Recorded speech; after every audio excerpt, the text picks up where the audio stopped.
This video is brought to you by Sporlan, quality, integrity, and tradition.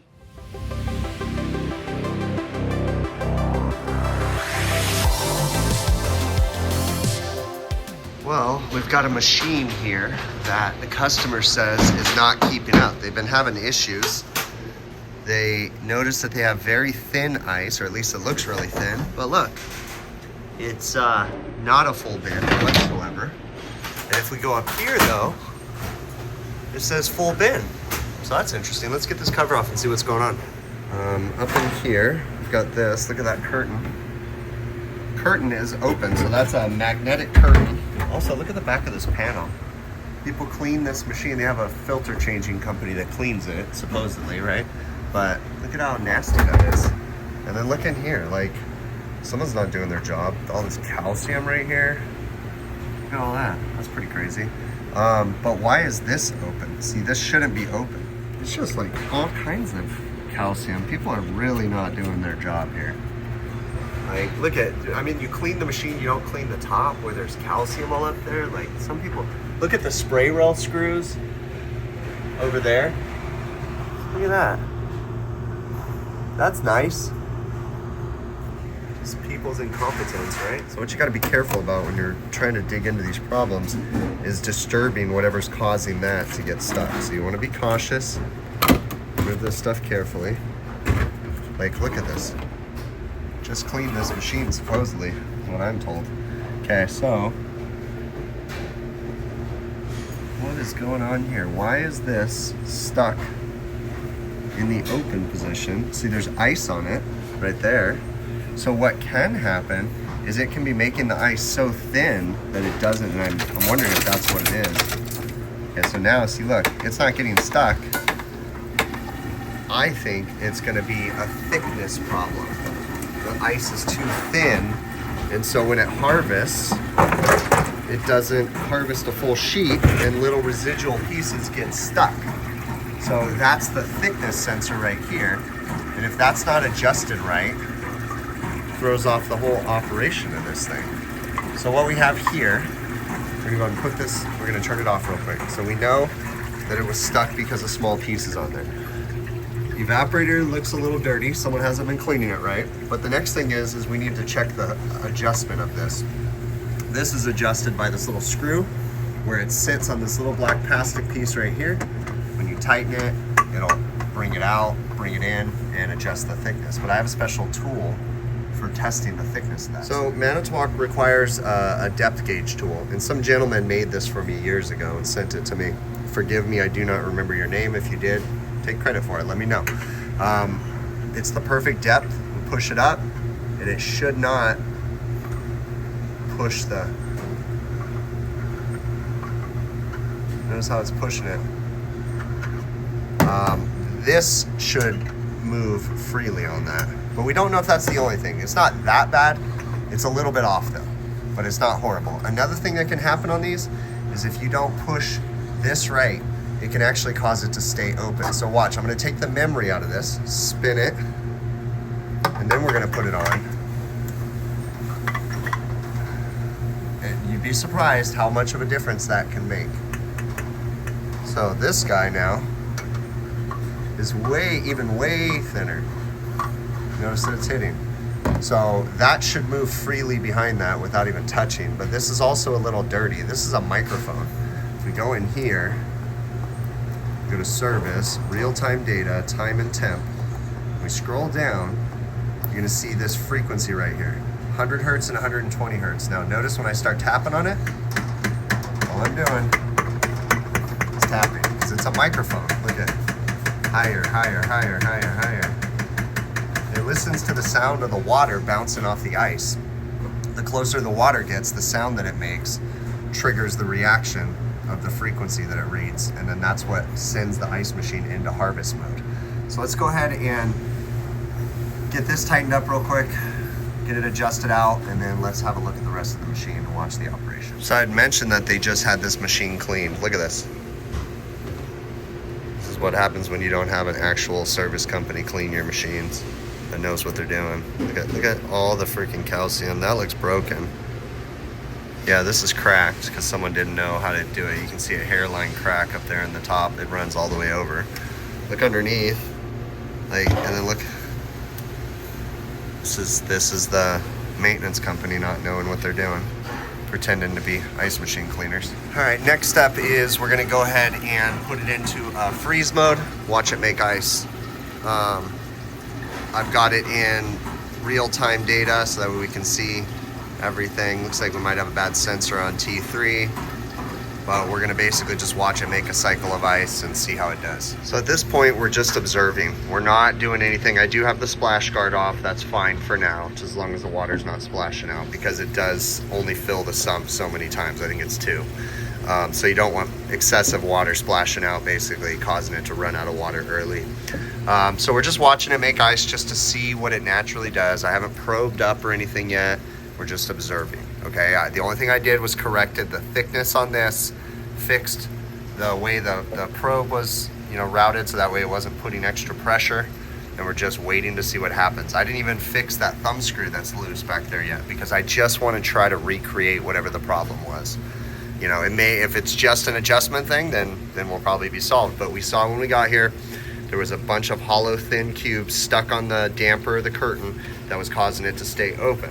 So my thought is that the ice is too thin. So we'll watch it make a batch and see how it performs. You can see a lot just by observing, looking at the flow of water, noticing that it doesn't look like we have consistent water flow across the top. On one end, there's a lot coming out. You get a little further, there's very minimal. Over here, it's very blotchy. The distribution of the water, it's not even. That's an indication of dirty distribution tubes. This distribution tube, when it goes up, it goes over, there's a coupling there, and that coupling is a restriction, and oftentimes it will show itself when it's restricted with slime and different things by this side not getting as much water flow as this side's getting. Also, this thumb screw that's loose on the other side, that could be causing problems too, because if that's not tight, then it's not allowing even flow across the distribution tube or distribution rail, whatever you want to call it, and it could be allowing more water coming out of that corner because it's not evenly restricted, essentially. So again, we're just observing, but I have some hunches as we're moving along that we're just a really dirty machine also. This shows you the company that's cleaning their ice machines. They put the wrong filters in this unit. This unit takes 6 24 by 24 by 2 pleated filters. You can also do 18 by 24s, I think, and I think it's 8 of them, if I remember right. But regardless, I don't know what these are, but they're not the right size, so they're pushed all the way down to the end, right? But there's this gap right here, and this may not seem like a lot, but that's filter bypass. That's allowing the air to bypass the filter. The filter should be going all the way up against this door, sealing it off, and it's not, because they put in the wrong size. They're too tall also, because they're really difficult to get in. These guys can't get the filters right on these, and they're cleaning ice machines too. Like, this is just dumb. As the machine is making ice, a very important thing to pay attention to is consistency across the evaporator plate. You want the thickness of the ice to look consistent all the way across. Now, that's ice that's about to harvest. It's pretty thick, it's getting close, the water's bouncing off, the frequency is going higher. So this guy's getting ready to harvest, and we're just watching it, but we're looking at the thickness, the consistency from top to bottom, because issues where it's not making it in the middle, and there's ice on the bottom and the top, or other weird patterns can be indications of refrigerant-related issues, such as expansion valve problems, low refrigerant charge can cause all kinds of funky things. So we have consistent, even ice from top to bottom. You can tell the evaporator's starting to make noise, it's crackling. That's an indication that we're getting closer to harvesting. So we're just gonna watch it. Once it hits the frequency, it'll go into a harvest mode where it runs cool vapor through the refrigerant lines on both evaporators, and it runs these air pumps to help break the vacuum to get the ice off the evaporator faster, and then we harvest it. But this whole machine thoroughly needs to be cleaned, to say the least.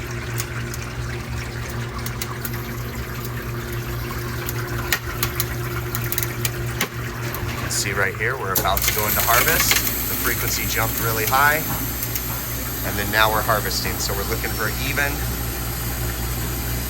ice, which it looks like we have, nice and even. We want a full sheet to drop off the evaporator. We don't necessarily want it to break into pieces until it hits that ice diverter. Then it shatters the ice. So we'll give it a second. It should release. Air pumps are running. I can feel it pushing air.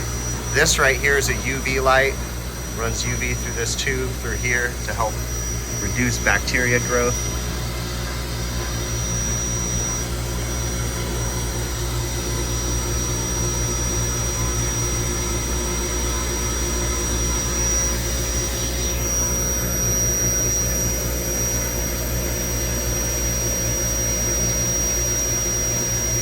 You can see the vacuum being broken on the right-hand evaporator. And the left-hand evaporator is doing the same now. The air pump is pumping air behind and breaking the vacuum or the surface tension that the water has on the evaporator. I believe that's the right term. So now we're just gonna watch this harvest. Should come any second now. The right one's moving. Looks good. Left one should follow. It's pretty common to see them have a delay between the two. 10 seconds or so, and then you should start to see the right one. It's about to release. I can see it falling off. But cleanliness can also affect how fast that releases. So we can see it really breaking the vacuum now, coming down. So this guy definitely needs to be cleaned. It's definitely slow to release, but it's coming. There we go. Nice full sheet, and then now we're back into refrigeration mode. Okay, so at this point, we're going to turn the machine off. We're going to back out of here. We're going to go down to service, diagnostics, no. Let's go, event log, there you go. View event log. So, yesterday they had a power outage, TXV fault, that's going to be a sensor issue. That's it. So, they just have a bad sensor, which is irrelevant. Those sensors are supervisory. They don't do anything but give you TXV faults when there's not. So not too worried about those. So by looking at the log, I don't really think we have a refrigeration problem. I think this is a cleanliness problem and an ice thickness problem. So I need to get approval to clean this machine from the customer. More than likely, they're gonna call back out the company that they just paid to do it. That's okay. I'll give them the opportunity, but I took lots of pictures. We're gonna watch it make another batch of ice. I'm gonna go ahead and tighten up that thumb screw, and then we'll just tell them to keep an eye on it. Just about to make ice again. It's nice and thick like it should be. And again, I can't really guarantee anything until they give me approval to clean these ice machines, which I gotta get, approval from the customer. So I got it running by adjusting the thickness sensor, but that's pretty much all I can do until I get the go ahead. Also found, like I showed the video, the filters are wrong in the AC. They seriously can't even get that right. It's crazy. Yeah, I think we're gonna be okay. And it's gonna be a huge difference from where it was. The ice is actually the right thickness now. I can't stress enough that when we are working on equipment, you gotta be careful not to inadvertently fix it. Okay, and what I mean by that is if you just start flapping, moving the ice dampers on this ice machine, and you make that ice fall out and you don't really pay attention to what happens, then you're going to be there for a while trying to figure out what happened. When in reality, all we had to do was observe and see that there was a bunch of really thin, hollow cubes, and that got me to the conclusion much quicker by paying attention and observing. Whenever I enter things, like I never like to just shut off disconnect switches for equipment. You got to be very careful, open it up, because you want to try to catch the problem as it's happening. That's also a reason why I really don't do a whole lot of troubleshooting with the customer over the phone. Like sometimes I will, like, hey, check the breaker, check this, but usually I ask some key questions before I have the customer start sticking their fingers in equipment.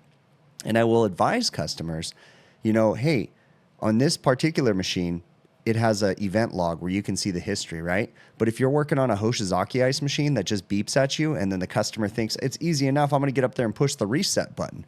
Well, once they push the reset button on a Hoshizaki machine, you can't recall that error code anymore. So then you ask the customer, how many times was it beeping? I think it was 2 times. You think or you're sure? Well, I don't know. there's a big difference. If we have more information as technicians when we walk up, it helps us to diagnose things. So this unit, in looking at everything, it has now been a couple weeks since I made this service call, and no issues. Let's see. Do I have a date on this one? I don't, because for whatever reason, when iPhone takes footage, it doesn't put the date in the file name. I don't understand. Apple does some weird stuff on their phones. Kind of makes me wonder if I need to switch back to Android for my filming phone. I love my iPhone for my personal use, but I'm just starting to get really frustrated with the filming issues, like little quirks that I have to deal with. But anyways, I digress as I'm going off on tangents as usual. It's just so important to really observe, be aware, have situational awareness when you are working on equipment. Listen, look, use your senses. Just watch a couple cycles before you start getting in there, putting gauges on it, start messing with things.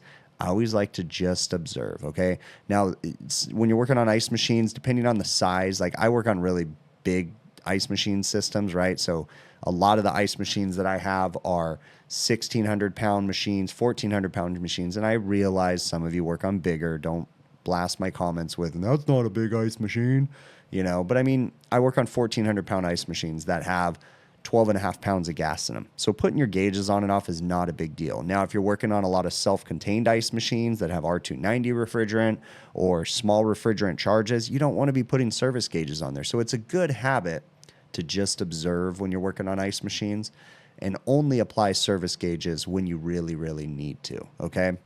The reason why we need to be careful with service gauges is because if you have 6-foot hoses, that 6-foot hose can hold a lot of refrigerant. If you have a critically charged system that only holds 15 ounces of gas and you put gauges that have 6-foot hoses on them, well, you just lost half the refrigerant charge just in your gauge hoses, so then the machine's not going to operate properly. So that's why you got to be aware of your surroundings.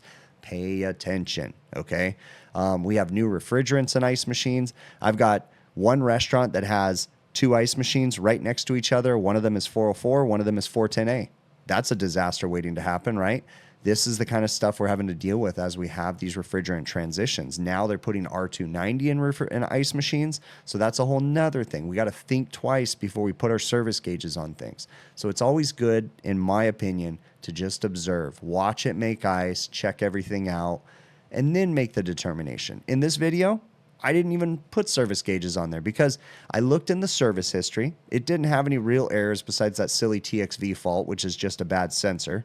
And I didn't see any issues other than that. The unit made ice. It was making too thin of cubes. Once I, adjusted the thickness sensor, it got much better. So I didn't see the reason to put service gauges on there. Now, I'm also very familiar and comfortable in doing that. If you're not familiar with the ice machine, well, then maybe it's a good idea to put service gauges on there just so you can be 100% sure. So that you just got to think before you act in what we're doing, okay? I can't stress it enough. Also, if you're there to clean an ice machine, clean means clean, not this kind of junk that you see in this video. That's ridiculous, okay? It's just, I don't know. I've been dealing with this a lot, chasing this company around. Like, I've worked for this customer for many years, but it was just a corporate decision to start using filter changing companies to do their maintenance, and it's just been kind of a silly headache, and we're just going through it right now. But it is what it is, right? I'm thankful that I have the little bit of work that I do, and we move on with it. All I can do is my job. I try not to trash talk other companies per se, but I am honest with my customer when ice machine's not working because it was out of adjustment and it's dirty. That's what I put. I don't need to elaborate and say the company that you called isn't doing their job. Yeah, I said something in the video, but I'm not putting it in official corporate emails and different things. And I'm just going to put the information out there and let the customer come to their own conclusions. Hey, why is it that after every time that other company comes and does ice machine cleanings, my service company has to go out and make repairs? And I have talked to the corporate office, and they're starting to get really frustrated with that. They're not frustrated at me. They're just frustrated at the fact that the company they're paying to clean these ice machines isn't doing their job right. So I'm letting them come to their own conclusions instead of me pointing the fingers and complaining and whining and, all this stuff. So to each their own. I'm not telling you how to do your job. Just do a good job if you're going to do it, okay? Don't do a half-assed job. it's so important to take care of customers. A good reputation is huge.